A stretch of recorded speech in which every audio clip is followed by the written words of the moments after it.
Good morning, everybody. My name is Jared, and you're watching the Patient Beard channel on YouTube. This morning, we're going to have a discussion about the Bible, and my guest this morning is this one guy. So go ahead and say hi to the people. Hello, everybody. It's me, this one guy. You might have seen me around on some other channels. And I saw Eric through his. What? I'm so tired. Your name's Jared, correct? Yes. Jared. Okay, Jared threw his email out there, and I responded. So he says, "Hey, I'm gonna be trying doing these things." So I came on to say, "Hey, hello." To just talk about God and all that for the Okay. most part. Well, very nice. So the original topic that I had emailed out when we were talking about it was about the resurrection of Christ. And as I was telling you earlier, I like to talk about the Bible and its sources. I guess to start with, I guess we should get maybe what exactly your point of view is on these things before I start saying things and straw manning. Yeah. All right. So my whole thing is like I can try to keep consistent with it because I'm fairly new to the faith. I'm only about 9 months or so into it, like actually coming into it and studying the Bible and all that. And I've learned a lot. I'm still learning a little bit to go. Like I don't have scriptures memorized and patted down. As most people. People are. I think I surprise people by how much I know. So but I still don't know. I'm like only 10% deep in, barely Okay. broken the Bible well.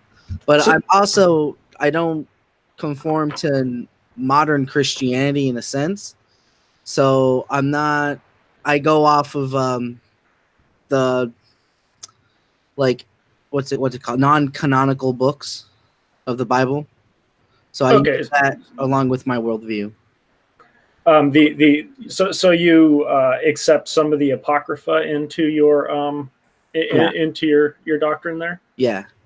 Okay, that's very interesting because I don't know. I know a little bit about the Apocrypha, but I haven't done any in depth reading into any of those books. Um, what would you say is your favorite extra biblical book there? Since Enoch, you definitely Enoch. the It would Book of Enoch. The Book of Enoch that's what sold me to Christianity. Actually, I did it reverse. I didn't actually read the whole Act 66 modern Bible that people would read. I went through the Gnostic stuff, Gnostic, Prophet, whatever you want to call it. I used to just call it Gnostic. I went through those first, and then I'm like, okay, this is pretty cool because I was like, why doesn't anyone ever look at this stuff? So I looked at it, and then I went into Enoch, and Enoch had me sold. And I'm like, well, if I'm gonna go on a faith, I might as well just listen to the whole Bible and get what's ever in there. Mind you, I had bits and pieces from like childhood and all that growing up, but Well, it's like I said, barely the surface of everything. you piqued my interest. What in Enoch? What's the Book of Enoch about? Maybe we'll start there. Well, the Book of Enoch contains information about. Well, it gives information about like Enoch, especially and his ordeals that he went through. There's different segments of it. Now, I didn't actually read it per se. What I did is audio logs, Right. like the audio Bibles, because I was listening in while to and fro from work because I used to have to travel like an hour to and from. I understand that. I love me a good audiobook. Yeah. So, I'd be sitting there listening to it, and as I was just going through it, it just explains a lot of things like it talks about the fallen angels and all that, right? Mm. That people know of like the fallen angels with Lucifer in the Bible. A third of them fell with him or whatever the story goes. But it talks about how the fallen came upon mankind and corrupted the flesh of the animals and humans. Well, not animals. That's in the book of Jasper, not the book of Enoch. I'm sorry. I always get those two. I intertwine those two. But in Oh, Enoch it's strictly just the humans and Enoch. But in the Bible it says all flesh was tainted and corrupt. So again, that correlates with Jasper and Enoch. It's just Enoch leaves out the animal portion of it. But after after all this has been going on with the fallen, it goes to about the Lord giving about 120 years to tell the mankind to repent, come back to God, or the flood's going to happen. Of course, no one heeded the warning. No one repented. No one came to God. So the flood was Other than Noah. yeah, other than Noah and his father. They start building the ark, and then his sons come on the ship and whatever. And I like to use that as a good analogy is that, when people say, well, why did God let all these people die in the flood? Well, no one went around preaching for 120 years about the flood and warning people come back to Christ. And God gave everyone fair warning. No one took heed to it. And so when the ship finally came and no one came aboard, they had no one to blame but themselves because they chose to stay down instead of going on to the ship, so to speak. So it's kind of like a reap what you sow scenario in that sense. And so, the flood happened, all the flesh died, and then, you get into the Bible. But Enoch, that's a little portion of Enoch. It talks about how, the fallen were damned by God when this happened because he's like, you messed up creation. You weren't supposed to go into the the women, because you were already, I don't know, like married in heaven with God, so to speak. That you weren't that wasn't their necessary function. Right. And it gives premise to like God not being omnipotent and all this other stuff, not all knowing too. Like, but I can still see it knowing, and it's weird like that. You can still, because it works out either way. Mm-hmm. It's just hard to explain when you're putting it all together. But okay, go ahead. Oh, I was going to say, in one of the few things I do remember about Enoch as a person is he's the only person in the Bible who it says that God took him. He didn't die, and he's not subject to the resurrection. God took him directly to heaven. Something like that, yes. But he does technically die, I believe, in heaven when he comes face to face with God, because no one can meet God in the flesh. Oh, so okay. Thing. So as soon as he laid eyes upon God, I believe he dropped dead. It's like the same thing you read in John. Is that in the book of Enoch? Because Genesis is pretty vague about Enoch. Genesis doesn't say very much about him. Yeah, it's only mentioned like a glance and a throw, and really throughout the whole Bible. It just throws things from Enoch out there, like in Jude and Job, and there's something I think in First Peter's that mentions it, but I don't remember. So do you think First Peter is well? The First Peter, I'm assuming, is repeating something from possibly previously in the Bible, because I don't picture Peter. I don't picture Paul being a firsthand account on Enoch. Yeah. I don't think it's necessarily like I said. I don't know exactly remember which one. I know it's in Job and Jude. I think it's the other one. I know there's another verse that it mentions it or something to do with pertaining to Enoch. So I don't actually know if it's in there, if I had to do my whole little research and all that.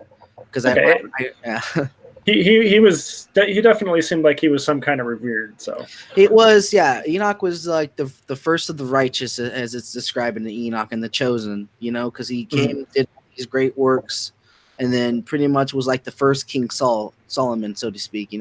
All this knowledge brought everything. So that's why he was 65 when he started walking with God, 300 years, and that's when God took him after those 300 years. Then it goes on to where Enoch's having this dream and talks about the flood and everything that's going to happen with it, because one of his grandsons, not Noah but his father, always forget his name, Methuselah, I think, or something like that. I always forget, but sounds right. Yeah, he's crying out to his father Enoch, what's going to happen, what's going on, because they at the time Noah was being born, the fallen and all that. If you get, there's the fallen who were the angels, and then there was the Nephilim who were the hybrid of those human angelic beings. And at the time they were going on, it's just described like Methuselah was worried about Noah because his skin was shining bright. He illuminated a light in the room. And so he called out like, "What, is my son okay?" And then God, relayed the message and all that about Noah. But then it goes on to talk about when Enoch's being taken up by God. He counts the storehouses of the lightning, the thunder, and all this other stuff. gives you a visual of what heaven's like this like a consuming fire all around everywhere, and angels all around the Lord, just chillaxing. The Lord keeps the thunder and everything else in special places, the winds and all that, the waters, the dews, the sun and the moon pass through heaven as well. It talks about the depths of earth, inwards, and it talks about Sheol, which is, I think, a very actually important aspect of the whole belief system. Like, I think it's the whole concept of heaven and hell, or not heaven and hell, but hell. After we go, we die, and I think Sheol plays a big important part of that.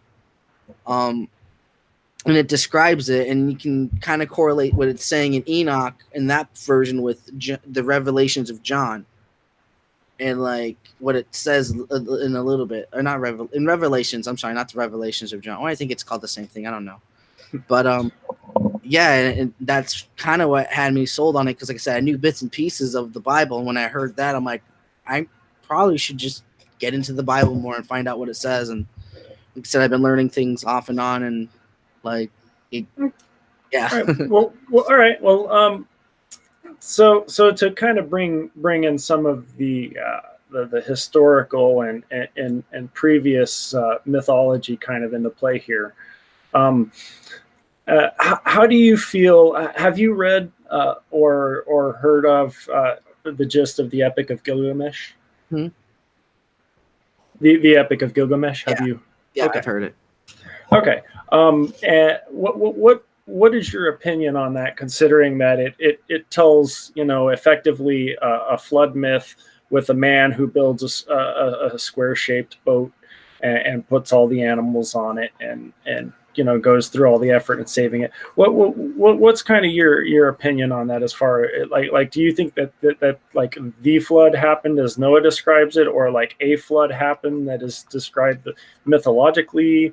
And I mean, floods obviously are a thing every civilization has dealt with at some point. So it's not surprising to have those myths, but it's hard to say for me, because it goes off with the Bible. Going off of what the Bible says, it's hard to tell whether we use our what am I trying to say? Our perception of time, which is relevant to us. Like, our year is our year, but 1,000 years, one day is 1,000 years to God. Whatever, you know how that analogy goes. Mm-hmm. So it's difficult whether to say if the time frame would still be the same, because there's the whole factor of, like, if you want to go in with the crystalline canopy theory, like we had that, whether the Earth is encompassed by like a crystal or some type of ice wall.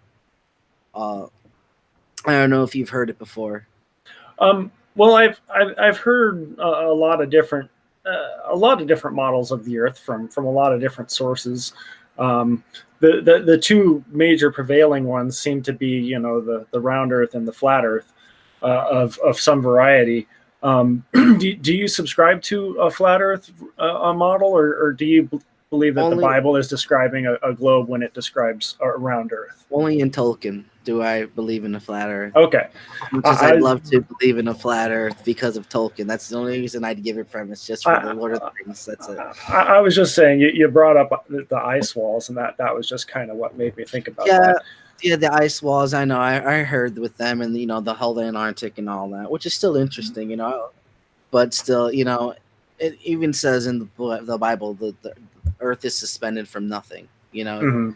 So it's like, how do you get that if it's on pillars and in the flat Earth theory? It gets messy, but. Well, I mean, there's depending on what part of the Bible you read, there's about 5 different descriptions of the Earth. One of them kind of the one that the flat earthers like to quote a lot describes the Earth as being on pillars at the foot of God's throne or something like that. It says that in Enoch but as I mean, well too. I think Isaiah is where most Christians like to get their information from, because it Isaiah posits what's closest to reality that you could get from the text. But I guess kind of to segue back towards back towards the flood, since that's kind of where we were talking about and the mythology in the Bible. I'm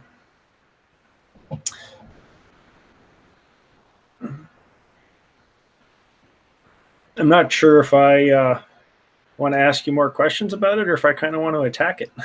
Go ahead, do whatever you want. You can ask and then attack. It's up to you, man.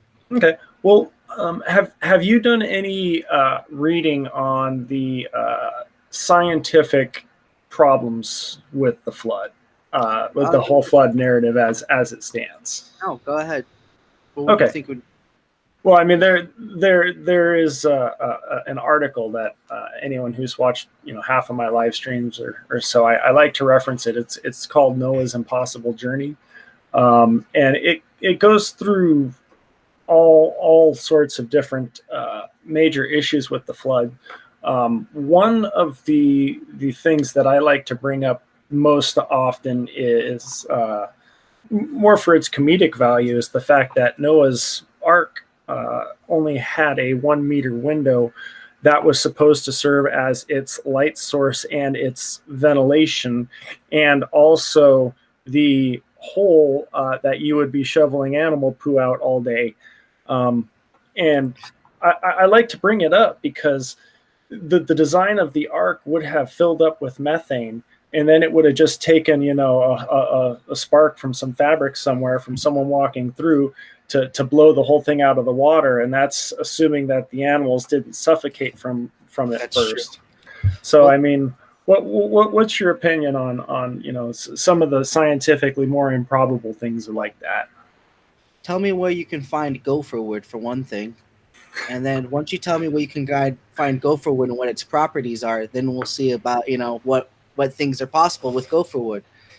But until then, we won't know what the Ark was, what gopher wood could do, what it could do in that type of situations, because I honestly, I had never looked into even the existence of gopher wood. Exactly. It doesn't exist. It really doesn't. So the question, though, is did it? Yeah. Apparently it did. Like, what is gopher wood? That is a question. And it'll purify the methane out of the air. It might. You never know. It would stood a worldwide flood. This bad. it's Noah's old school car salesman. This bad boy will survive anything. Get in the Ark. Well, let's pick another one. Let's say, for example, like the biology and that kind of thing. Like you need, scientists have determined that you need 25 couples of a particular species to have the genetic diversity to repopulate it, and those numbers are for in captivity, and those numbers actually go up a little in the wild. And another thing that we're kind of missing from the animals is like we're missing migration patterns that would have gotten the animals to and from the Ark from other places where like Australia or the Americas or whatever. It gets muddy in this little talk, but for me, and I'm sorry to interrupt. Go ahead. I just wanted to. Oh no, I was done. Go ahead. The only reason why it gets muddied for me is because we're thinking of continents the way the continents were. I think we think of continents how it is now, and everything's in place when we're thinking back then, but we're not thinking about like all the prior earthquakes that we would have had. And I would imagine like when these flood happened, there would have been earthquakes, and that would have been like if it was like a type of Pangea, so to speak. Let's set some winds real quick. When do you think the flood happened? Oh, I couldn't put a number on it. Okay, so you're are you old Earth or young Earth creationist? Not young Earth, no. Not young Earth. Okay. No. So, because most old Earth creationists usually have some kind of a date for the flood somewhere between 60 and 120,000 years ago, and their claim is that that's why the Epic of Gilgamesh and all that is that there was this global flood. And then that gives more time for genetic diversity and stuff like that. Yeah, but if I remember correctly, like it even says like it's bring 2 of every type, and then it says bring 7 of another type. and then Yeah, two of the another. unclean animals, Yeah, something the like that. clean and the unclean. So there could be something with those numbers along, because we don't know necessarily per se how many of that exactly is, or those 7 pairs or those 7 types. So I think that's the big confusion. Everyone's always thinking it's 2 pairs of 2 pairs, but it says it right there. I think that there's at least another 7 of some type that come in. 7 pairs of, so that's a lot of pairs to consider per species. So I don't even know. I can't even do the math on that because Well, I don't have this stuff in front of me, but. and that kind of segues very nicely into my next complaint about the ark. You have to fit several thousands or millions of kinds of animals, however a kind is defined, into the space about half the size of a Costco. And then you've also got to have fresh water and food for them. And like I are the properties of gopher wood, interdimensional or something? I think the whole argument for this one is it depends on the L, I believe it was, which is the elbow to the fingertip of Noah and how tall he was, because we don't know Noah's height. So it all depends on how tall, if he was a biggin or if he was Well, a small boy. let's go generous with it. Let's double the size, and let's say that we have the interior space of like a whole Costco. Like you've still got some significantly serious space issues here. You've got no room for as many animals as there are. You don't have room for these animals to get any kind of exercise. You've got you don't have any kind of space for food and water. Some apologists like to say, well, God, picked all the baby animals and made them all hibernate and all that. And I could possibly buy that, but you're still, you've still got to cram, all of these different kinds of species in,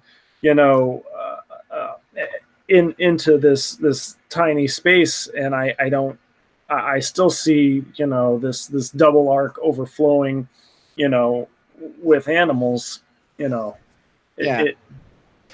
it just seems very implausible when we consider how many actual animals there are on this planet, how many different kinds there actually are. I think the whole thing that we're forgetting is that everything that was happening back then is also in the beginning. So this would have been the beginnings of each and different diversity. So there might have been very less than we is. I mean, look how far we've come along with from millions to billions within the past 20 years or something like that of populations on Earth. So it could be the same thing with the diversity of the animals. Is there's been enough time since the flood up until now for them to spread out and to become what the beautiful creatures that they are now.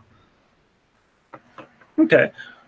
Do you accept the scientific consensus that the Earth is 4.5 billion years old? I can't put a number on it, but sure, because I don't know. I don't know God's time. I base my stuff off God's time, and I can't. I don't even know that. He says it's 1,000 years, but again, he could be talking like us, dude. It's like 1,000 years as a day. He's like, come on, guys. You can't. I'm OG. It just seems like I still have to accept a lot of magic for that story to actually float, pun intended there. I mean that's just kind of my thought on it. Well, I'll stop hammering on about the ark. As you said, you're still studying. So have you actually had a chance to read through Genesis and look at the ark story in depth? Are you making your way through the Bible sequentially? I've technically gone through it one time already, twice almost. It's just the second time I really wasn't paying attention. I was just doing it to say I could. So I'm re-going over it again from the beginning of Genesis just to make sure I'm getting it through. And I want to do a Bible study of it, but then again, I'm trying to fit the other non-canonical scriptures as well, going back into the Bible, so that takes time and effort, and it's hard to choose where to start and where to leave off because there's so many things to put in there, Well, not really so many things. It's just you just got to find the placement of it. Like the book of Jasper or whatever it's called. It's not a random book of like it's a random collecting of written scriptures, I believe is what people say, and they all just put them in order what they think it's supposed to read or something like that, because it starts account of like with Abraham and all that. It explains more on the whole thing of sodomites and why we call them sodomites, and it really has nothing to do with it being sexual at all, because like they would only have like 4 times out of the years their sexual, they'd go out and do like orgies or whatever, 4 times out of the year do this. Saturnalia was probably one of them. One of the good pagan holidays. But so they would mix with each other's wife, but in the cities and the whole, if a poor person came into the towns, they would give the man money, right?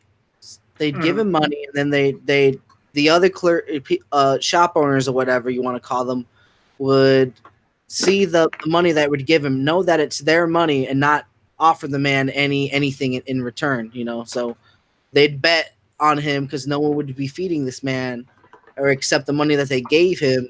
So they'd wait for him to pretty much starve and bet on it. And then as soon as that man like died, they'd go and take his stuff and then throw his body out in the desert. And so this went on going on for a while. Then one of Lot's daughters was helping a man, feeding him, and they're like, "Why isn't this guy dying yet?" It is. Oh, okay. So is this? You said this was the story of Jasper, or in the book of Jasper? Jasper, yeah. And so Jasper elaborates more on the Sodom and Gomorrah tale, basically, is what you're saying? Yeah, it really goes in depth with Abraham. Oh, okay. I didn't see how we get. I now it kind of makes sense how we got there. Go ahead and continue with what you were saying with Lot's daughters, and so keeping them alive. It wasn't like Lot's daughter; it was one of his daughters, I think it says, and that she was feeding this the homeless man, if you will, the vagrant, the vagabond, whatever. I forget what it's called. What he's called in the thing. Those are all pretty similar terms. They mean about the same thing. Yeah. So they finally catch him by the well, her feeding him, and so they have her stung by bees to death, and then the gods. No more. That's pretty harsh. Yeah, because she helped them, and they're like, "That's against the law. You must pay for your crimes." And then God's like, "Yeah, no, that's the last straw." Yeah, so it seems like feeding people would be a good thing, right? Yeah, and there was something else like they would do like bad salesmanship. Like they'd go and like they say, "Let me cure you of your headache," and they like throw a freaking rock at your head, right? I'm like, look, you don't have a headache no more, but I threw my rock. It's not my fault you still have your headache, So, right. And so, like, the dude I think it was Lot, took this up to, like, the judge. Kind of like a violent snake oil salesman. Yeah, and so the judge is Put the oil in your ear. Put the oil in your ear. Yeah, like the judge was like, no, see, this is the customs in our lands. You have to do it. So you have to pay this man $5. And the guy's like, I can cure your headache. And he throws the rock at the judge and says, there, now you owe me $5. Pay this man his money. And I'm like, dang, It's like, oh, that's hilarious. Like I said, it's pretty cool in that. But I forgot what I was with this, but yeah, it has stuff like that in there. So that actually kind of brings up another good kind of topic to go into. Is you're talking about these kind of basically immoral customs. Have you gone through and paid any attention to some of the more the less moral verses in the Bible? The ones that occur around Exodus 21, the ones near the end of Leviticus 25 that speak specifically of chattel slavery and stuff that. Yeah, I'm doing a little bit more research upon that, but yeah, I've done quite a bit of stuff on it. Actually, see if I have my notebook, what I wrote down. I actually have some stuff wrote down. Yeah, it goes in with like stuff with like if your brother becomes poor and you break him work in your house, and then there's other stuff of. Well, I meant more specifically, like somewhere around the middle of Exodus 21, it prescribes, effectively how much you can beat your slave. or your servant there. Leviticus 25. I remember. I remember this conversation now. I'm sorry. I had to think back. I was trying to remember what I was saying about this.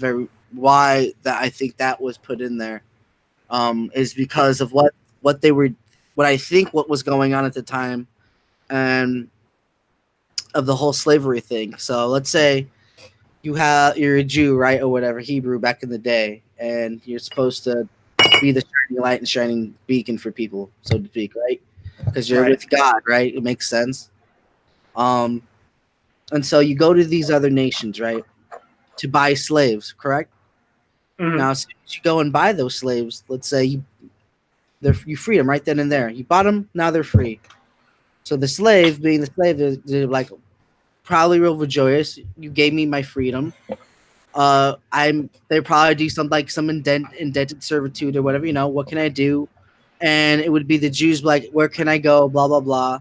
If he didn't decide, whatever the situation may be. If he comes, either way, the Christian thing to do would to bring the guy back to back to his place, give him his food, let him stay with him for a couple days, because you're not supposed to treat them like they're. Well, what am I thinking of? I might get this confused with another verse, but I was going to say you're supposed to treat them like family. That's what I was getting at. You're not supposed to treat them any less, but you're supposed to treat them as if they were family. I guess when I'm talking, about Leviticus 25, like Leviticus 25 is very specific. It states that you are to get your slaves from the heathens around you. That the slaves are your property. You can will them to your children. You can make them slaves for life. It's just basically, good old-fashioned chattel slavery there. And, I'm sure you agree that, owning other people as property is clearly immoral, right? To some degree. It all depends if the person wants to be owned or not. Okay, well, being owned, then if you're owning somebody as property, if you have an agreement with them, that's different than chattel slavery. There's no voluntary aspect of chattel slavery. When you can make somebody your slave for life, that's not a voluntary agreement. The term that's actually used there? Yes.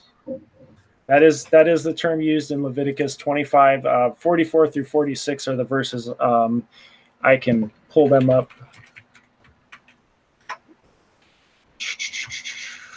I'm like going slow as a turtle, so forgive me. No, that's fine. It says, your male and female slaves are to come from the nations around you. From them you may buy slaves. Excuse me. Verse 45, you may also buy some of the temporary residents living among you and members of their clans born in your country, and they will become your property. You can bequeath them to your children as inherited property and can make them slaves for life. And then it adds, you must not rule over your fellow Israelites ruthlessly. So they're making a clear distinction there between the indentured servitude that Hebrew males would get to enjoy, and the general chattel slaves, the general chattel slavery from the heathens around you. And it doesn't really mention it very much, but women were pretty much owned by their fathers to be sold off as wives, slaves, and concubines in ancient Israel as well. There are some relevant verses there, but women were effectively all of these indentured servitude verses only apply to Hebrew males. They don't apply to foreigners. They don't apply to women. They're just protections about that. So I guess what do you kind of think about these verses, as they show up in the Bible there? It's hard to say. I mean, like I said, I was always going with my one thing I was trying to explain with the slavery is that, like, I was trying to get to, like, even though this person's coming into their house from another nation, let's say they come from a violent background, right? So they lash out. So it's not necessarily something just like over a power struggle. It's just personality and abuse. Because imagine me trying to be a slave back then, and you're going to this new place, you're going to be surrounded by these people that you've heard of or some crap. I don't know. And so when you're going there, let's say you used to getting beat or something, but if you messed up or something as a slave and you're afraid your master's going to kill you. Here's the thing about about getting your slaves from the nations around you. You're basically talking about the exact same kind of slavery that they had in the South. You had people from one country getting kidnapped and imported into another country, and I bring up South in America, hundreds of years ago. But I mean, America was the first nation to end slavery, and pretty much every nation before that had some form of slavery that they enslaved another kind of foreigner. It was, I mean, I'm not trying to just pick on ancient Israel or the U.S. I mean, it was very common practice for a very long time. I guess my kind of point of view is when I read these verses, I see the words of men doing the best they could with what they had. They were trying to structure a society. They were trying to make rules, and they had a culture, a cultural framework they were working with. It just doesn't occur to me that these are the divine words of a supreme being of some sort. I beg to differ. Like I said, if it's something out of love, I mean, you had the same thing as you mentioned down with the South American, or not South American, the southern states of our time. When is owning somebody against their will an act of love? Well, one's putting someone in jail an act of love. It's the same thing. It's not an act of love. It's an act of either punishment or an attempt at justice, typically. I don't know. I mean, it might be an act of love towards the victim, but that's a third party here. That's I mean, from this point of view, we have from this point of view, the victim is the one we're putting in jail. To follow your analogy over, if somebody gets mugged, we don't throw the victim in jail. So I mean, when we're talking about slavery here, proof on my part. I guess what I would say is I think you should definitely do a lot more research into that particular aspect of it, because from my point of view, have you read any other religious holy books, like the Quran? Or technically still halfway through the Quran, or a third of a way through it. So I've gone into it, and then like the Torah is pretty much the Old Testament. So there's that. Mm-hmm. Yeah. And I did study like some Hindu. Believe I did Buddhism, and then I went to Chinese mythology. I went to Egyptian mythology, and I got with the whole thing on Thoth for a while. That was pretty cool. And then it just reminded me of Enoch. There's some speculation that Enoch was Thoth and Hermes from the Greek mythology, but that's questionable to be debated. Okay, so what? Oh no, that's all right. So I did lose my question in my head. Sorry, the ADHD is strong in me sometimes. That I remember what I was bringing up here. So I guess when you've had some exposure to some of these other holy books, what is it about the Christian holy book that that gives you the impression that it is correct? Like in my opinion, they all kind of read the same. You know what I mean? They all kind of look like ancient cultures doing the best they could with what they had. And I don't see God in the Quran. I don't see God in the Bible. I don't see God in the other one you mentioned that dropped out of my brain. Enoch? Well, I meant the Hindu one, but my point is we have all these different holy books. Like what was it that drew you to the Bible over any of the other ones? The whole fallen scenario, because it explains all the other religions and denominations. Literally all the other religions, almost all of them. How so? It explains things because this was a time before the first Jew even knew he was the first Jew, right? Because that didn't happen until like Moses or Noah. And while this was going on, you had all these fallen deities running about the land, controlling the whole world, taking over. So they, of course, they're going to try to glorify themselves as a gods, you know, and then their still children are their offspring and their bloodline. They become the kings and the queens, you know, royalty. This is where you get the bloodline from. All that, it makes perfect sense. I mean, and it's been God knows how long it was actually going on for before God decided to say, hey, 120 years, you know. I don't know how long it was going on for. You don't. When did it all started up? You know, What? trace that all back. Okay, like in my humble opinion here, everything you just said seems like a fantastic story. Like when I come across, you know, like take for example, you know, the Genesis narrative. We have at the very beginning of the Genesis narrative, we have the talking snake. Like I tend to put, you know, books with all these fantastic claims in it, with deities walking on Earth and that kind of thing. I tend to put them in a fictional bucket by default, just based on those claims. What what do you think gives any of these claims like any additional? Do you think there's any additional validity, or is it just kind of an intuitive thing? It just kind of makes sense to you? I think it just kind of makes sense to me, to be honest. It just, like I said, I don't know if anyone else. I'm pretty sure someone else has came to the same conclusions as me if they've done the same things as me. So I'm pretty sure I'm not the first one, as it says in Solomon, nothing's new under the sun.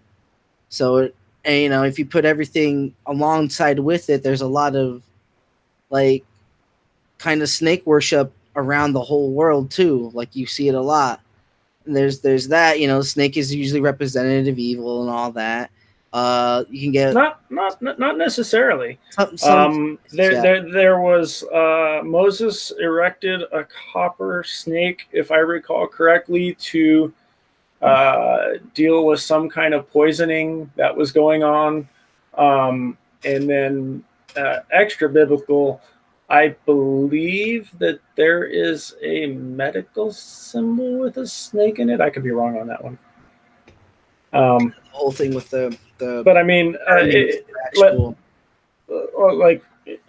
evolutionarily, like I meant with like different religions, not just in the Bible. I mean, well, I know that, but I mean, like, you know, from evolution's point of view, we've actually snakes are something that evolved alongside, you know, humans, and it's the need to we actually have a lot of mechanisms in our brain that are specifically designed to recognize snakes. It's one of the reasons why we can detect green so much better than we can detect red and blue in our eyes, is to be able to detect the differences in colors of snakes.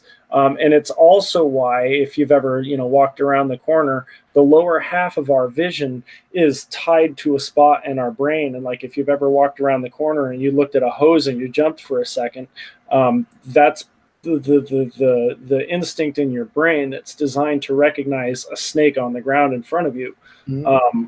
And these things are very hardwired into our brain through evolution, through, you know, millions of years. So it kind of makes sense, given what kind of a threat snakes were to us in the past, and what kind of, you know, power that they can hold, you know, especially poisonous ones that we don't understand.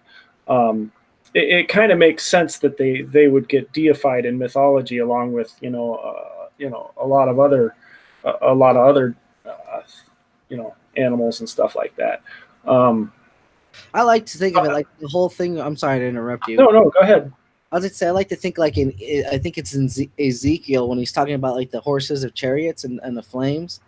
Like, I like to think of like, if mythology is technically has some truth to it, then it would probably, those horses would probably be Pegasuses or unicorns or something like that in the sense. Because okay, no, I could accept some truth, but I guess why is it I would draw the line at the supernatural claims, right? Supernatural is hard to claim. Like, and I understand that it's a big one for people. But then again, I'm like, it's only supernatural because it hasn't been named known natural to us yet. But some people still believe in the supernatural because they had either prior experience. Like I can use another big one that's big, sleep paralysis. You know, if you ever gone through that, where people think they're paralyzed and whatever feel, but they can hear some type of being either coming after them or something like that. I don't know if you've ever heard of the Oh, experience or not. okay. Like I kind of understand, what sleep paralysis is. Literally, I think everybody gets sleep paralysis. A couple times a year when they your brain wakes up before the chemicals that keep your muscles calm while you sleep, wear off, and you have a moment of panic there. Um, I mean, some people won't experience it at all, but I mean, when you're talking like sleep paralysis, you're also well, I don't want to like straw man you, but Go ahead. lump in like near death experiences, but um, it kind of seems to me like you're on the same level, because when you're at that point where you would suffer sleep paralysis, you're also your mind is in that lucid state. Not everything that's happening in your brain when you're waking up is necessarily going to be coherent, or comport to reality exactly. That's um, I'd have to disagree with you on that one. Like I said, from personal well experience, I'd have to uh, disagree. okay, well, how would you verify any kind of a personal experience like that? It's just okay. So the whole time when I was doing it, even in my lucid dream, I was conscious the whole time. I have complete recollection of what was going on in my dream at the present time and prior coming out of it. It's not like I was asleep. It's I was awake in my dream and I was awake during the whole process of it. There is no non-conscious, non-logical thinking. I knew exactly what was going on each and every moment. And you So said it was a feeling of being chased. I was being chased. Like, oh, let's put it this way: I was playing with my kids in a room, right? And mind you, this is in the dream world, so it's not necessarily it's a place I recognize, but I don't know exactly where it is. I just know I've been there. I think it was my aunt's house. So we're running out of from one room to another, and there's this dark room that's like a hallway. So like this is the room. Let me do it like this. This is the room, and I'm coming out of this way. This is the hallway, and there's another room like right here, and this creature, like it had a white face, a ghost white face, long black hair, and it looked like my friend. Like my body had the body figure of my friend. I'm like, oh, this is interesting. And because I caught it in my dream, like this looks exactly like that. And so I heard its groans, and it made this mean guttural, like that. I just like that. And so I'm like, okay, I had my kids with me. So I'm like, yo, go back to the room. Go back into the safety. I realize I'm in a dream, and then this is asleep, but I realized the immediate danger of the situation that's been going on. And so as I'm waking up and coming to, I can still hear this thing grunting. And mind you, I'm awake. I can move my eyes, but my body still, I can't move. And so I hear it stomping, walking in my physical hallway. And it's coming down, and the door is opening. Like the moment, like my door is not open, but the moment I see its shadow cast on my door wall, and it's about ready to enter my room, I literally, like I couldn't move. I'm like, Jesus, and then like legit just said Jesus, and poof, I can move again. Right at the threshold of my door. And I posted a video about it because this doesn't happen to me. I've had it happen to where I've woken up to hear the guttural growling. And I'm like, whatever, I'm not paying attention to this right now. I'm going back to sleep. It was the first time ever that I actually was coherent through the whole thing. I'm like, I didn't just pass it off as I'm sleeping. It was the first time it actually like really affected me. It was interesting. Like I said, I still think, yeah, it could be possibly a dream, but the whole calling out for Jesus thing and then automatically, boop, I can move. it's just a little too coincidental for me. But stuff like that. But it sounds like a fantastic movie pitch. Yeah. The thing about it is, though, is like, our dreams come from our subconscious, right? Mm-hmm. And our subconscious is, of course, influenced by our life and our study and the things that we learn and the things that we know. And so what about this? What about this whole experience led you to believe that it was coming, that this had some kind of a supernatural source, or some kind of, as opposed to just being a really vivid dream? I remember it happening once or twice before, like even when I was a small child, and I just ignored it. Like I said, it's not like I remember being a little kid and I remember seeing something with glowing red eyes and it looked like a moose, and then I would just be sit there stuck and it'd be slowly like just coming towards me, ever so slowly, but it wouldn't make a noise. It was just this red-eyed moose coming closer and closer and just closer. And I was awake I remember being scared shitless, and then finally I got the courage to just run to my mom's room and just go sleep with her. And then like I haven't had a thing like that in forever, and then suddenly it just starts happening again. So in your first experience, you never called out for Jesus. No. As far as I can remember. were you worried? Were you worried if you didn't call out to Jesus, it might try and possess you or something? Or I don't know. I was too young. I didn't know God at that time. That's what I'm saying. I wasn't religious back then. There wasn't like we went to church. I was still like a little kid, so it wasn't like we didn't grow up in like a religious house. Yeah, my mom took us to Catholic church to try to be like teach us some good values and all that, and she let us go to Baptist school and all that, but not like anything instilled. We thought at the time, even being young, that there was something to it, but then there was nothing to it. So do you think these experiences come from a divine source, or do you think they come from like an evil source? Because they don't sound very, very pleasant. It doesn't sound like good things are chasing after you. the whole thing about like with the fallen and the Nephilim. In Enoch it says back where their flesh have died, even though the flesh are dead, the spirits are eternal and they still have to await judgment. So those spirits is what we would consider demons or evil spirits or what have you. And they play upon our emotional states, and they feed off the stuff that we do. They feed off the sins that we commit and all that. It's what gets them going, I guess. I can't explain it, but they're wouldn't it be more beneficial to demons if they didn't demonstrate themselves to people? Probably not. I mean, what's the harm they can do?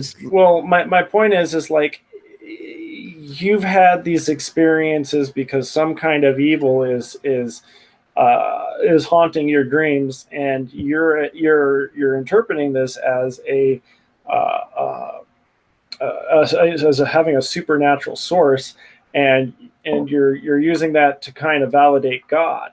And so my question for you is like, if I was Satan and I was trying to deceive as many people as I could and get as many people as I could to, follow me down to the depths of hell, the first thing I would do is convince them there is no God. And the first thing I would do that would be to convince them there is no supernatural.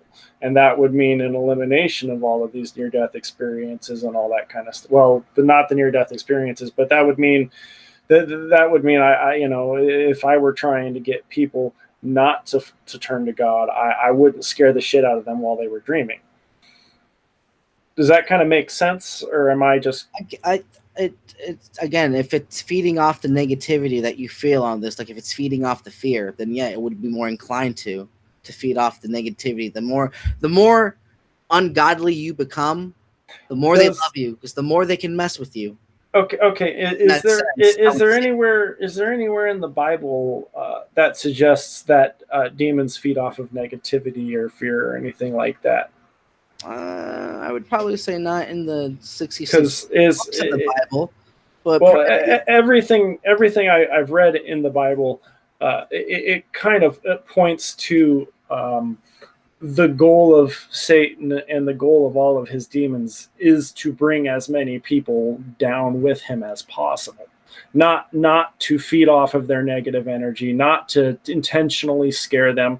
Like, the Genesis says a snake deceived Eve, but a lot of apologists like to say that Satan possessed the snake, and I can accept that. There's But some that's say the snake. Sophia, the mother That's did. the snake using deceit to talk somebody into doing something wrong. That's not any kind of a fear or kind of a negative reaction. Like if you're trying to lead people with you down to hell, you catch more flies with honey, it occurs to me. So I'm just kind of curious. What's a sweeter honey than sin itself? That's what I'm saying. If what they're feeding off is for you to sin more, what sweeter honey is in the sin itself to? Well, then why would they more unjust? Why would you be getting dreams? So to speak. Why would you be getting scary dreams of demons and evil beings and stuff like that? It would be the same thing out of their own fear of maybe possibly for me being converting into Christ. Maybe they have something of what I have to say about the Lord. By them showing up in your dreams, they've chased you to Christ. Well, possibly, or did Christ not today, demons or whatever? You never know. The devil comes in a thief in the night. The whole thing. I will come at you as a thief in the night. It has to be the same thing for them. Who else is going to be a thief? Well, you think the devil has no playground, no rules? I'm sorry. I was going to say, what about the thought that the devil was the only person telling the truth in the Garden of Eden? Well, I don't know about that one. Because he told Adam and Eve. He said, "If you eat from that tree, you will be like Adam, God, knowing good from bad." He only told that Eve was that. He never. Well, that's what he told you. But the question is, what was he lying when he told them that?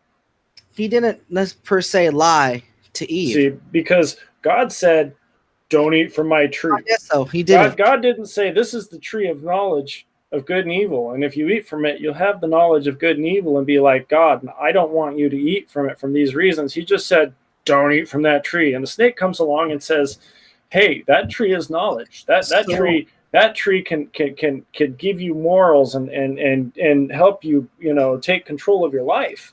Like the snake's the only one in the garden that came by and seemed to have, the best interest of Adam and Eve at heart in there. It wasn't necessarily also the snake who also, beguiled her, but it was also her own wanting of the fruit as well, because she saw the fruit and it looked desirable and to be tasted.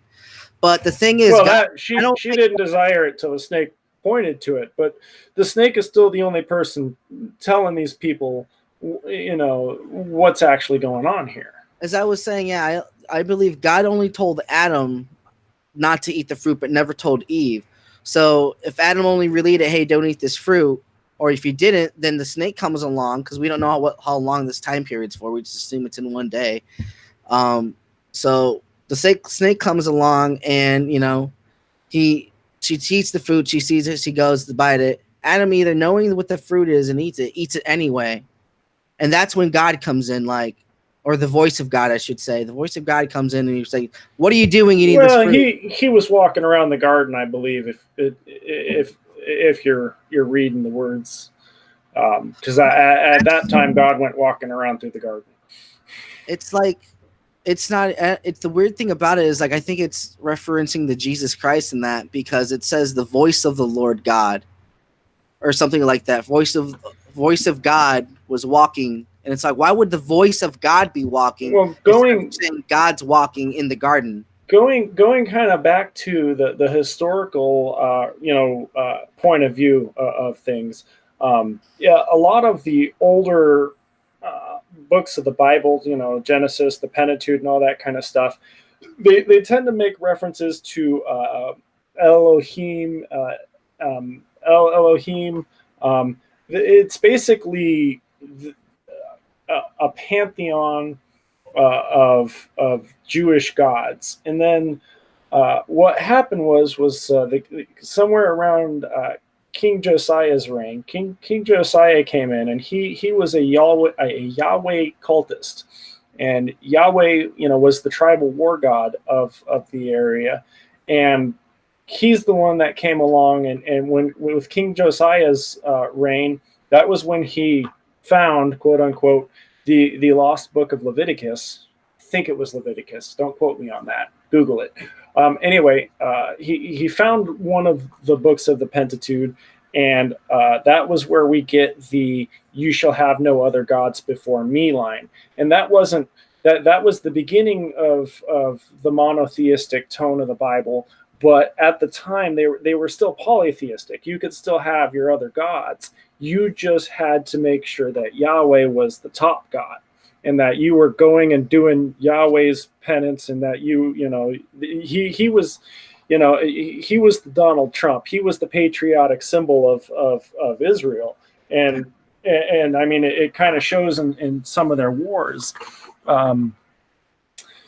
So. Man, I kind of forgot where I was going with this, but like I guess kind of what with God being in the garden, and with the Pentateuch referencing many gods, and we have this actual slow transformation into monotheism. Like have you done any research on any of the other gods the Israelites worshipped, or Yeah, I mean, any of that? So it goes into. Have you heard of the book of Zostrianos and all that, or the Gnostic teachings of Zostrianos? Zostriana? Zostrianos. Zostrianos. It's a Greek. I is that some kind of Zoroastrian blend? I believe so. It's like Gnostic in the sense. It's complete what the term Gnostic and all the teachings come from. It's from Zostrianos and the whole thing. Have you heard of the Mother Sophia thingy or no? So then are you more of like a Zoroastrian Christian kind of? Because like you mentioned that you take a lot of books of the Apocrypha more seriously than most Christians. Is this like a Gnostic sect of Zoroastrianism that's kind of... I don't partake in it, but it does, like, people, if it is, I don't partake in it because I don't believe it to be necessarily true, and it has conflicts. Okay. But with the whole, it does. But it kind of, if you look at it in like a Brahmin point of view, it's more like the sense of the Lord is more like that in the Brahma sense. Like it goes into 12. There's God who is the eternal one, the oneness, with like 12 different aspects called, in pistos and all. It's really, it's more important to read. It's hard to explain it because there's like so many. There's like two pairs with duality and all that. A male and female counterpart to like the Mother Sophia did creation without the permission of her other counterpart, and she pretty much made chaos and what would become the first thing known as God, and through this creation it created 3 other separate gods. I forget their names, and then they made creations in their image, and before they could go on making more creations, she dropped like Jesus Christ or whatever in the water, and that's where Jesus Christ comes from in the story, because the first god, what was his name? Samael, the blind god, because he blindly said there are no other gods before me, or something like that in the book. Or teachings. It's called The Origins of the Life, Beginnings. Okay. I kind of want to get into it because I'm rambling on because my brain's almost dying. No, that's all right. I mean, we can go on as long as you want to go on. Well, it's fine. Yeah, I'm having fun. It's just that I'm trailing off. And like I said, I always trail off because I don't pay attention to them. I haven't looked at it since like I first looked at it, and so. But it is interesting. It talks about.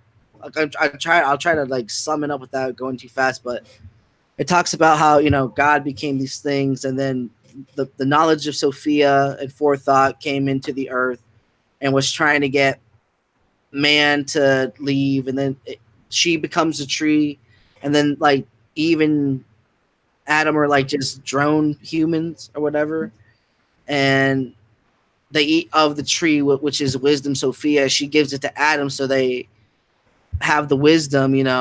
Then the gods rape Eve. This is where you get Cain, and they try to rape the mother Sophia, whatever, and they can't do that. And then you get on with the whole. I think it continues on with the whole biblical story from that standpoint. And I believe there's another standpoint where it talks about there was the first man and female, like gods, right? And they made the clay images of mankind out of just like for themselves, right? And the husband went up to heaven to be the first god, but ended up staying up there to be with the first god because he was pure and part of the oneness or whatever. And then she goes, and then she's upset and scorned, so she has them fight. You know, the clay beings, humans, fight over love and all that. This story really goes into more the lines of, it sounds like Chinese mythology. It's very odd how it's some of the stuff goes into Chinese mythology. So, and I'm just sharing my screen because I don't want people to see what I'm doing right now. But okay. So you brought up a lot of stuff that kind of predates the Bible. So you kind of subscribe. So all of those kind of views that predate the Bible that you just kind of brought up, you subscribe to those views, or they're just kind of, it's just information. I'm on the fence about them because for all I know they could be true. Okay, you're just trying to look at, you're just trying to look into. Yeah, I had to do more research. Whether to say, like I said, I haven't seen any similarities to that. Like I said, I can connect it to Chinese mythology, which is pretty cool. But other than that, that's really all I can see. It's just it comes from some form of Chinese mythology, or their stories are intertwined. Because like the whole concept of hell is pretty much like Chinese mythology in its whole sense, in a way. Yeah, and I believe that if you kind of look at hell in the Bible, very early on, hell is just a grave. It's just a place where you're buried. Yes, Sheol. And then you don't start getting these places of fire and these places of torment until you start getting more into the New Testament. You start getting into later periods of of time there. But you think the whole thing about Sheol is that it's described in the whole book of Enoch. And it talks about it, people going to the grave and everyone awaiting for like the judgment. I'm talking about for the Bible, not just Enoch. People getting swallowed up, going to Sheol. In the Bible, it explains what's in Sheol. In Enoch, like what its layout's like. It's inside the earth, and then there's a mention in the Bible, someone called of the heart of the earth, which I think could be Sheol. And then it talks about like Abraham's bosom's paradise and another one. I possibly Hades, I think, where it could other be, because I think it's divided in 3 different sections: one for the righteous and chosen, one for the salvation in Christ, and the other one's for the ungodly and wicked. Okay, so what version then? So is that kind of the version of the afterlife then that you would subscribe to? Yeah. Well, it makes sense because we all have to wait for Judgment Day. And that's kind of that's kind of in the same ballpark as kind of like hell, limbo, and heaven, sort of. Yeah. You have a good place, you have a mediocre place, and then you have a bad place. But it's all just a waiting cell until the Judgment Day, because all the dead will be waited for judge from the first to the last. All are waiting to be judged for Christ to come, the second coming of Christ. And when he comes again, that's when we all go to the New Jerusalem, and that which will be cast down into the lake of the fire, Gehenna. Okay, so then this afterlife, this kind of salvation, I'm assuming it's dependent on the resurrection of Christ, as you mentioned before. You are a Christian. Mm-hmm. Christ is the important part of it. Actually, he's the whole focus around it. Because the heretical view that I see is that Christ is in Sheol, and what people would call hell, consulting the dead to bring them, getting ready to bring them back to the Father. Okay.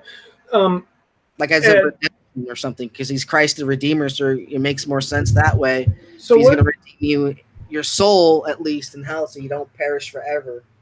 So I guess it sounds to me like some of your views on Christ are extra biblical, like maybe from the Apocrypha. Is there anything in particular you're quoting from that? Revelations actually, where it says Jesus has the kingdoms to death and hell. Like he literally Okay. says, and I believe what's it?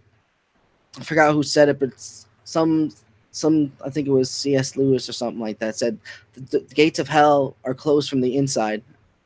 You know, if it's locked from the Mm, inside out, well then that would make sense because Jesus would have the keys to that. And if Jesus is the only one to break the door, no one, and Jesus is also referred to as the door. No one comes through God but through him. So it would make even more sense that if the gates of hell and he has the keys to it of life and death, no one can shut them and no one can open them without without him and walking the path and living the life of Christ. You're never going to see the Father unless you do so. And like he refers to in doing so in the flesh, killing off basically becoming perfect for the Lord, which I okay. think every Christian should aspire to do, but not many try, not many all make the mark. All right. So then kind of coming back to the resurrection, then Mm-hmm. your reference material for the resurrection is going to be all New Testament, the books of Paul, and the Gospels, and not anything extra biblical. Enoch Enoch as is well. what does Enoch say that acts to support the resurrection of Jesus exactly? It talks about in his dream states about there's if you listen to all his little dream interpretations or nightmares of Enoch, it talks about the Lord being in animal like it's with animals and it goes like red, black, white, and white's always like the good, holy. And it talks if you follow the story and listen to the Bible, it goes I believe through like Saul and David. No, it goes through Noah and his sons. I think Saul and David. Um, then from David it goes to I forget who else. So Someone and then it goes to Jesus Christ and explains Jesus. I think in this dream parable, if I so remember. so now the gospel writers, I mean, when the gospels were written, they would have had access to Enoch, right? I would imagine so, but I would not know. So what's to prevent someone from reading these prophecies and then writing a story that fulfills them? Say that again. I'm sorry. What's to prevent someone from reading these stories of Enoch and then writing a story that fulfills it, like Mark, for example? Certain things like kind of I think one of the things like Barnabas, as I just come to find out, Barnabas the blind, because he didn't know about the Lord. You know, he knew about the Lord, but he was a blind man. He didn't see. And then when he heard of Jesus Christ coming in, you know, Jesus of Nazareth is coming, he's like, bless the son of David, you know? So Oh, that was okay, and confirmation for him. that's in one of the gospels. Yeah, I forget which one. Okay, I so just heard the story like 2 days ago and I still haven't had time to research it and but do more, find out about uh, Barnabas. I guess my point is how do we know Barnabas actually even existed? Like this is one of my major contentions with the Well, gospels I is get that the thing if like the whole faith of witness and testimony goes along with everything that's written with it. I would assume like if you can't trust your fellow man who wrote the story, then I pity. And it is we well do it to take it with I, the greatest salt and all that, and I understand that, I but mean, in my opinion, the Gospels weren't written. Uh, they weren't written to be taken literally. The Gospels were written to tell a story and I teach believe and that. teach Yeah, a narrative. But in my opinion, the Gospels are a work of fiction. I can Um, see that. I can see where you can see that. Like I said, because there are stories in the Bible, but there's also things correlated with the stars, as many religions are, and there's there are things with like the whole Christ story. What would be the whole point of having that Redeemer? Besides there would be obviously if well, either way. The funny thing about it is Christianity is foretold to crumble. So it's gonna go away eventually, and when that time comes that it does go away, that will be the judgment time. It won't, there's that's the inevitable. There's that when it does go away, when all the martyrs and all the ones that are left are gone to left, have died from the earth, that's when the day of judgment, I believe, is going to come. So it's only makes sense for it to be an ending thing. For all we know, it could bloom some more, but I think ultimately it's going to come to an end because it's been written to do so, and why not expect it? So, how do you respond to, I guess, the idea that Paul made the whole thing up? Like if we look at it, all the works of Paul were written post 40 AD. Most of them were post 50 AD, and then we have the first gospel is Mark, and then Matthew and Luke and everybody else is written after that, and they borrow clearly off of Mark. I guess, do you find that like convincing evidence that the laws of physics were actually defied 2,000 years ago, and that people were actually resurrected from the dead? It could be a possibility, yeah. I mean, it's definitely I'd have to say yes, because again, if they're all in Sheol, it would make more sense. And even if it wouldn't have a physical body. Let me kind of ask it from a different point of view. When people come to you and they ask you, or they tell you that they've been abducted by a UFO, do you take their word for it? I probably would assume it would be demons or something of the sort like that. But then again, how do I know that even aliens wouldn't have a covenant with God? Well, would you, if they said I was abducted by a UFO today, would you take their word for it? Would you say, okay, I believe you were abducted by a UFO? I would have to hear the story, man. I couldn't just be like, it would depend. I'd need to hear the juicy details. Oh, okay. So now let's remove it a little bit. Let's say I told you I had a friend who wrote down his story of his alien abduction. How are we doing now? Well, that's a little different. We've gone farther away from the goalpost, right? Mm-hmm. So now I tell you that my friend has asked me to write down the story of his alien abduction from 60 years ago. Has the story become more plausible or less plausible? Actually, the whole thing about it is the whole thing with the story, if we're going back with the story of God, is that it would depend on the witnesses as well as so that, are you saying that there's like a number of eyewitnesses that can validate that the laws of physics were violated? Yeah. But then again, this violation only went on in one area. How many witnesses would you need to accept that I could teleport from here to China? More than two. More than two? Two or more. Okay, so more than Paul and Mark? Yep. Okay, or just two or more. Two or more. Two or more. Okay, because from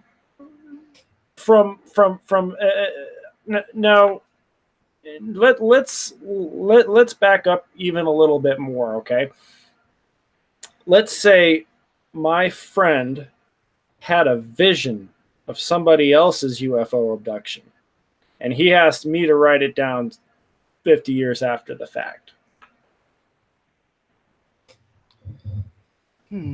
Because and I know you said you've read through the Bible once and you are studying it. The works of Paul start. I don't remember if Paul wrote Acts. I believe someone else wrote Acts because I believe Acts was post John. But you have Paul is the earliest references to Jesus we have. Some of the earliest letters are around 40, 43 AD, give or take.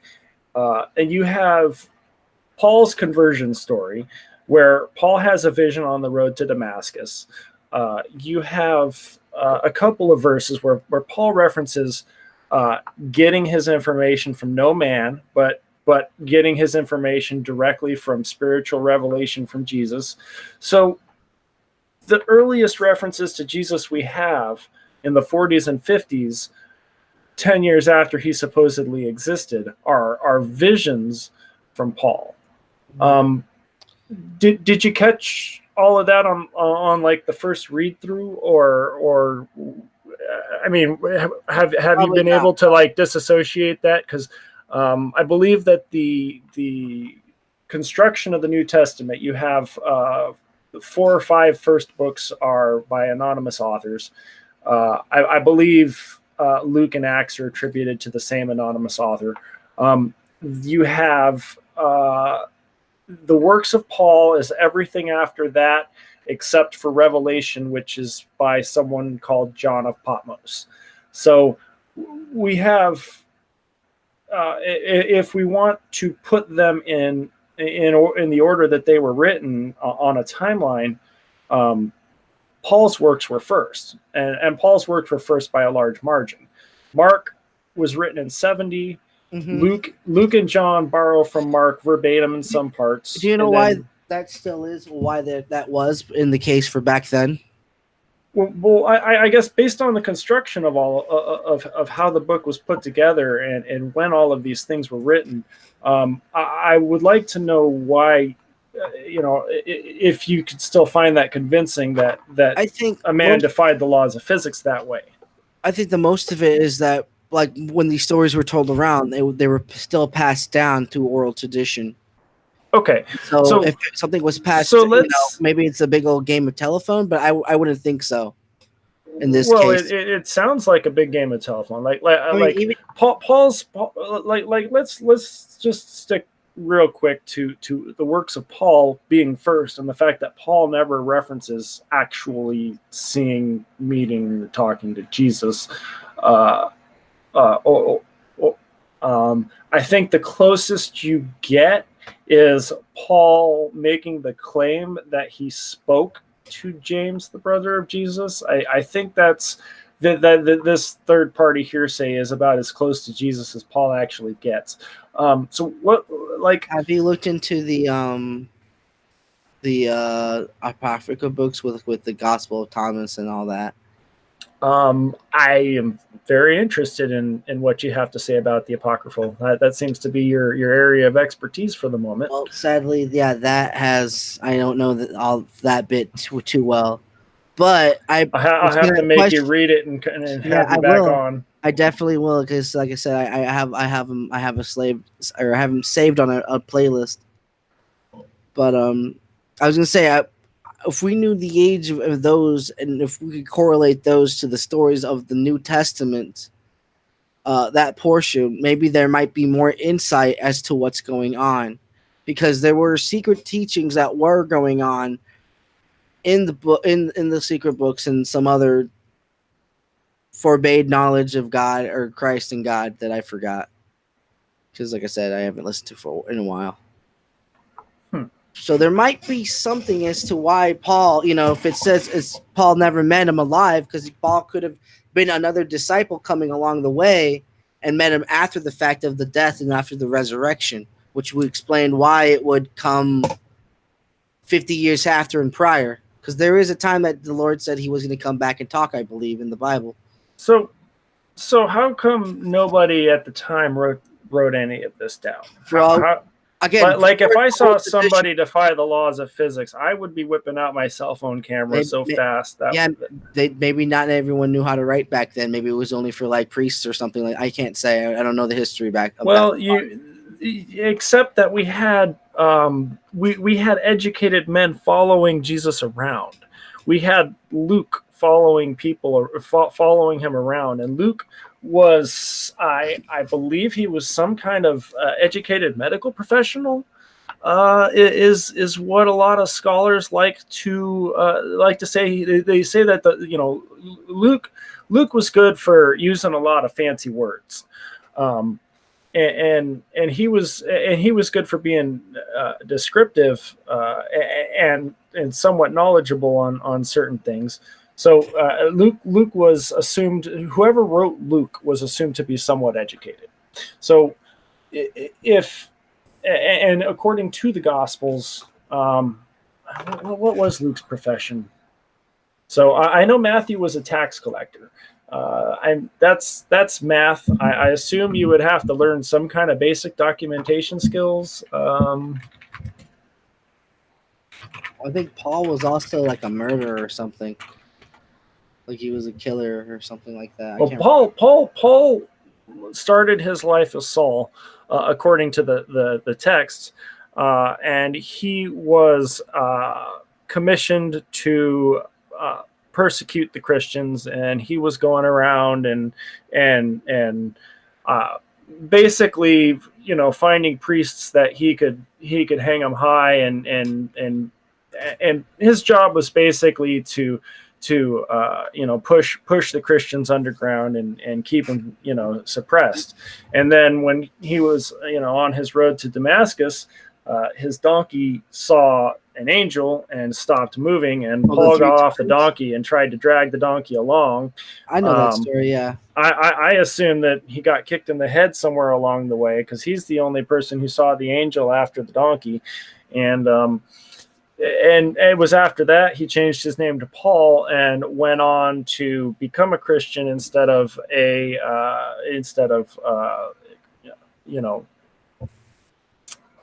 repressing them. I can't think of words right now. That happens.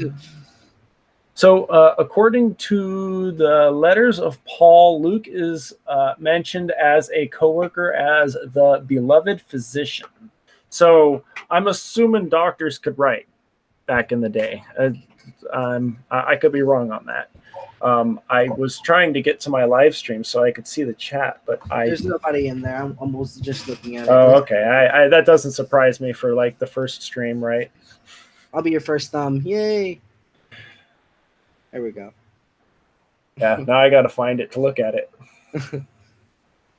So, maybe that's what I'm looking for. Okay, maybe.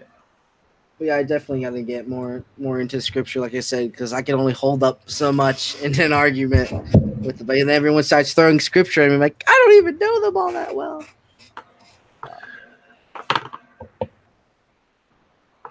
I got 3 thumbs up already, and Flat Earth Forums has a couple of comments in there.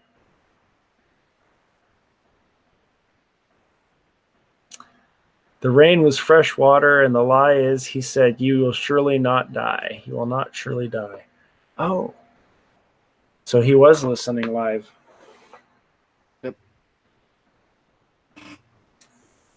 So I guess I could address that for him if he comes back to finish it. Yeah.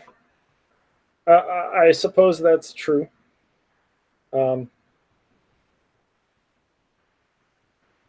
But he still told the truth with, actually, they had to eat from the tree of knowledge of good and the tree of life in order to have everlasting life. So they didn't have everlasting life at that point anyway. So really, it was God's decision. Well, that all depends on how you view everlasting life too, because that could also be an anagram for Jesus as well, and the way of Jesus and living. As he is his path is the way to eternal life, and because through him you come through the door of Christ. Or I'm sorry, to the door. He's the door. You go to heaven through him to the Father. I apologize. My brain's shutting down on me. No, it's all right, man. Well, I guess we'll go ahead and I guess it's a good start. Yeah, a good stopping point. So yeah, you can. I would say I'd love to come back on. Yeah, I'm planning on doing like a 9 a.m. every day thing, but I need to get a better lineup. Well, not a better lineup. I need to get more people. I need to get more people to email me. send me an email, patientbeard@gmail.com, if you want to come on my show and argue with me about religion or politics or anything, I guess. For you, I would definitely recommend in your studies that you kind of look up the timeline of Paul and the events and kind of analyze the validity of those particular eyewitnesses, because as far as I can tell, the first eyewitness you have is Paul, and you have Paul bringing up Jesus, and then you have Mark writing a story about Jesus, 30 years after Paul. I was going to say, I'm sorry, I didn't mean to interrupt you, but oh no, go ahead. Find Jesus as well as a confirmation in the Quran as well, because the Quran believes in Jesus Christ, so that's another source that you can another history, if you will, talking about a man named Jesus. That is true, and Muhammad was heavily influenced by Christianity, but that doesn't, you have one eyewitness who had visions of an already resurrected Jesus, telling us that the laws of physics were violated. As far as I could tell, you have it seems to me like Paul was just a crazy cult leader, and then when you have these different sects of Christianity springing up, in 70 AD and whatnot, people started writing their own versions of Jesus to tell their own stories, and you had someone writing Mark, and then you had Matthew and Luke were written 10 years after Mark, and they borrowed from Mark verbatim in part. So you can see the evolution of a lot of these. And then there's a lot of things that just aren't accurate in there. You have the census that never happened. The closest census on record is 10 years in the wrong direction by the wrong king. So Luke didn't get his history right for and shame on him for being written 90 years after the fact. So, but that I would say, as you're reading through your Bible, take a look at when these books were written and how maybe how they were assembled and how some of them were decided to be canonized and some of them were rejected. I think because like I said, it all reads. It doesn't read like anything any more special than the Quran, in my humble opinion. And so and when you see kind of how it was assembled and how it was all piecemeal together, it all looks like it's just the works of men doing the best they could with what they had. With just to build the foundation of a religion. I thought I turned that off. Technology is the devil. It is. Sometimes it is. Repeat your question. I forgot what I even said. I think I don't remember what I said. You were saying something about religion. Oh, do you think they were trying to build it as a foundation of religion? Religion? Because I definitely think that when you take a look at how cults operate, I think that Paul was just a charismatic cult leader. Paul is coming along. Paul is the next savior, and if we all circumcise ourselves, or and I don't know why cult leaders always go after the junk too. It's always circumcision or castration, and then drink the Kool-Aid. Then again, that goes against what the Word of God says or what Jesus says, because Jesus even says that a circumcision isn't even needed to enter the kingdom of heaven. If it was, man would already be born circumcised. So for anyone just to be going off what Paul said is not following what the Lord would want you to do. The Lord would want you to follow Jesus above all. It doesn't matter what any of the disciples say. You follow to what the Lord says and what the Lord wants you to do, because you're just giving into a power of authority, which is that of the other scriptures. When you're really only supposed to be listen to the testimonies, and then follow the word of Christ, follow the word of God, because he is the door. He's the one who's going to get you into eternal heaven. So that's So what I take problem with, because you're trying. and that's another thing that bothers me is that we have all these contradictions in what needs to be done. Like God definitely didn't choose a good way to pass his word down if you're asking me that. I don't think so. I mean, you can get the clear message of love and what you like, how what you're supposed to do out of it. It's just some people never care to look and see it. That's why I said I like the Gnostics more, and that got me in it with Enoch. And then that just said the whole reading the Bible is just extra, like the extra cherry on top of it, just extra information.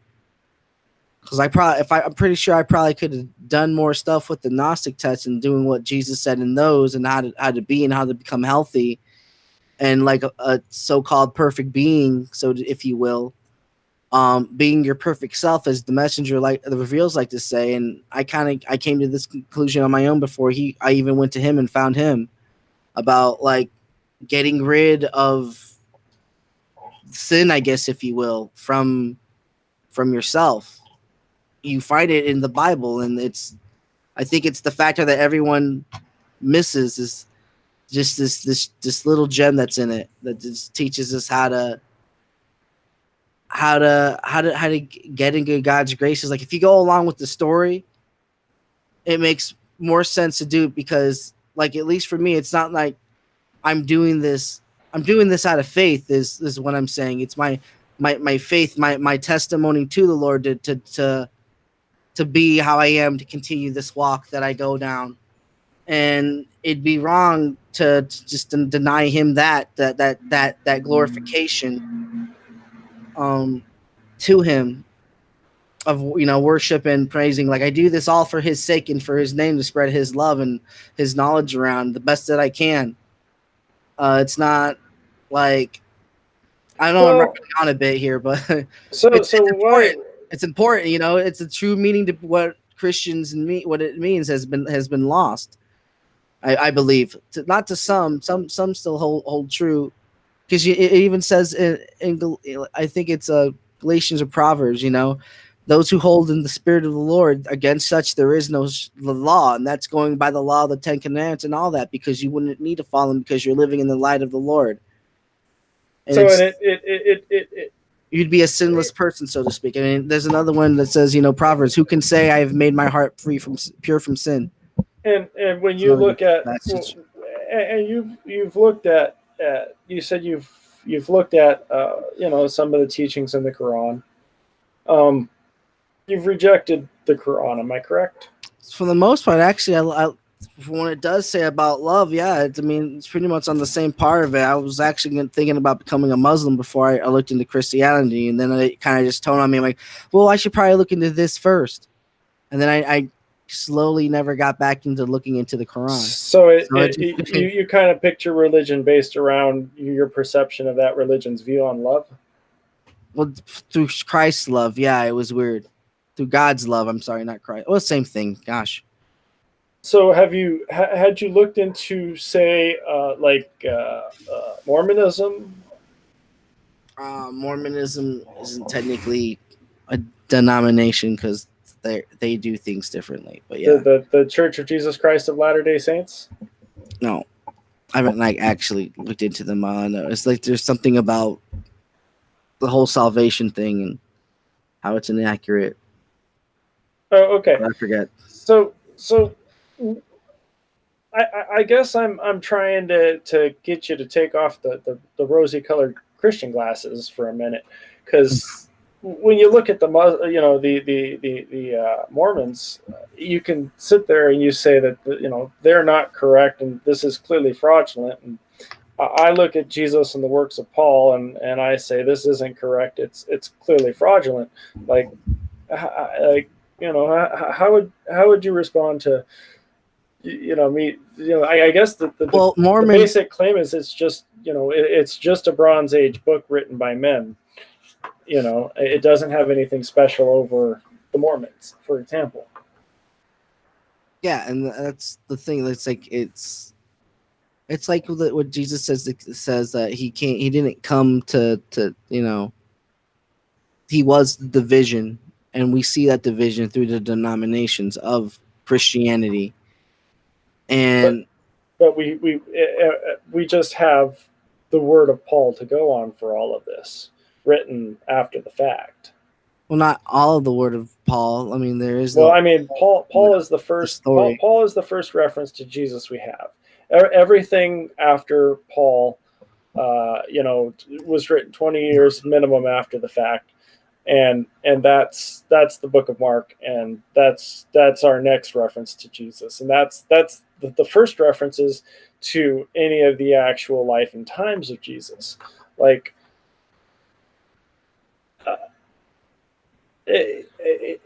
it makes it really, like when we were talking earlier about, UFO abductions and all that stuff.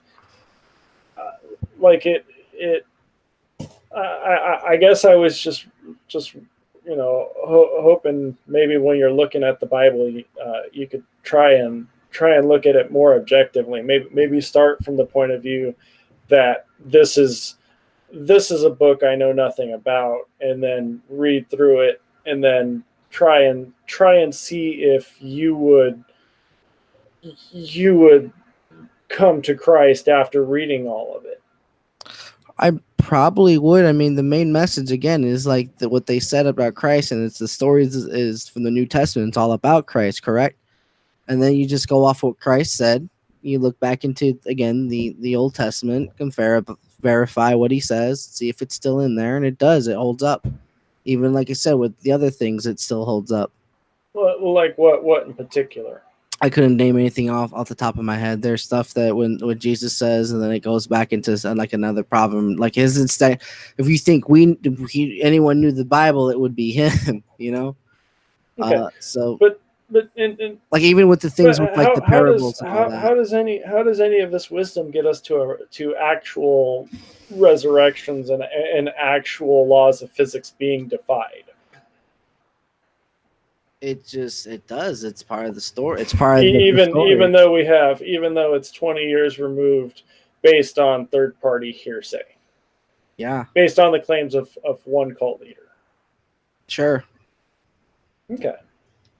It just doesn't seem like a very strong foundation for that kind of a claim. That's my opinion on it.